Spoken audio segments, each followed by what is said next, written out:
అక్కలు చెల్లెళ్ళు అన్నలు తమ్ముళ్ళు అందరికీ నమస్కారం. ఈరోజు రాష్ట్ర వ్యాప్తంగా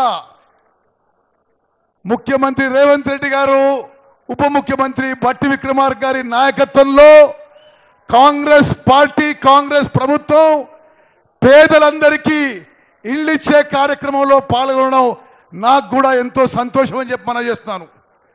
ఉమ్మడి ఆంధ్రప్రదేశ్లో ఆనాటి కాంగ్రెస్ ప్రభుత్వంలో హౌసింగ్ శాఖ మంత్రిగా స్వతంత్ర భారతదేశంలో ఏ రాష్ట్రంలో కట్టని ఇళ్ళు స్వతంత్ర భారతదేశంలో ఉమ్మడి ఆంధ్రప్రదేశ్లో కాంగ్రెస్ ప్రభుత్వం కట్టింది. ఆనాటి హౌసింగ్ మంత్రిగా తిరిగి ప్రత్యేక తెలంగాణ రాష్ట్రంలో 10 ఏళ్ల నిర్లక్ష్యం తర్వాత రేవంత్ రెడ్డి గారు, బట్టి విక్రమార్క గారి నాయకత్వంలో కాంగ్రెస్ ప్రభుత్వం ప్రతి నియోజకవర్గానికి 3500 ఇండ్లు, ప్రతి లబ్ధిదారుకి 5 లక్షల రూపాయలు మంజూరు చేసే పథకం మీ ప్రాంతం నుంచి మొదలుపెట్టడం ఎంతో సంతోషమని మనం చేస్తున్నాను.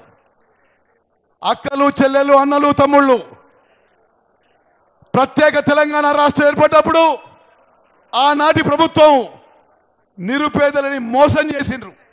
దళితులని, ఆదివాసీలని, బీసీలని, మైనారిటీలని డబుల్ బెడ్రూమ్ ఇల్లు అన్నారు.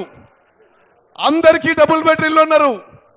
ఒకనాడు మేము ఇందిరమ్మ ఇల్లు ఇచ్చినప్పుడు, నేను హౌసింగ్ మంత్రి ఇల్లు ఇచ్చినప్పుడు ఈ కేసీఆర్ కాంగ్రెస్ వాళ్ళకి వచ్చే ఇల్లు డబ్బా ఇల్లు. బిడ్డాలు ఎక్కడ పండుకుంటారు, కొడుకు కోడలు ఉంటారు, గొర్రెలు బర్రెలు ఎడగట్టేస్తారు అడిగిండు. 10 ఏళ్ల పాటు గత ప్రియాగస్ ప్రభుత్వం ఇళ్ల పథకంలో డబుల్ బెడ్రూమ్ ఇల్లని అందరినీ మోసం చేసిన విషయం ఒక్కసారి నేను గుర్తు చేస్తున్నా.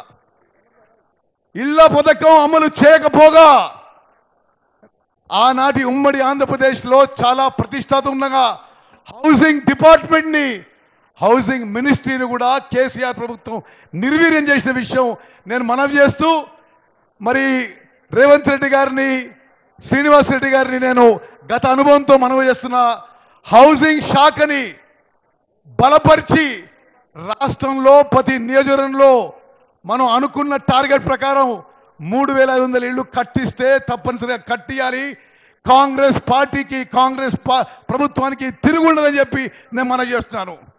అదేవిధంగా మిత్రులారా, మీ ఎమ్మెల్యే గారు చెప్పినట్టుగా సీతారాం ప్రాజెక్టు ఫేజ్ 1 కానీ, గోదావరి కరకట్టలు కానీ, ఈరోజు మీరు ఎమ్మెల్యే చెప్పిన ఇరిగేషన్ శాఖకు చెందిన అన్ని పనులు కూడా పూర్తి చేస్తా అని చెప్పి మీకు సభాముఖంగా హామీ ఇస్తూ, సమయం చాలా తక్కువ ఉంది కాబట్టి ముగిస్తున్నాను. జై హింద్, జై కాంగ్రెస్. రెడ్డి గారు ధన్యవాదాలు. ఇప్పుడు గౌరవనీయులు పెద్దలు రాష్ట్ర మంత్రివర్యులు తుమ్మల నాగేశ్వరరావు గారిని మాట్లాడవలసిందిగా కోరుతా ఉన్నాను.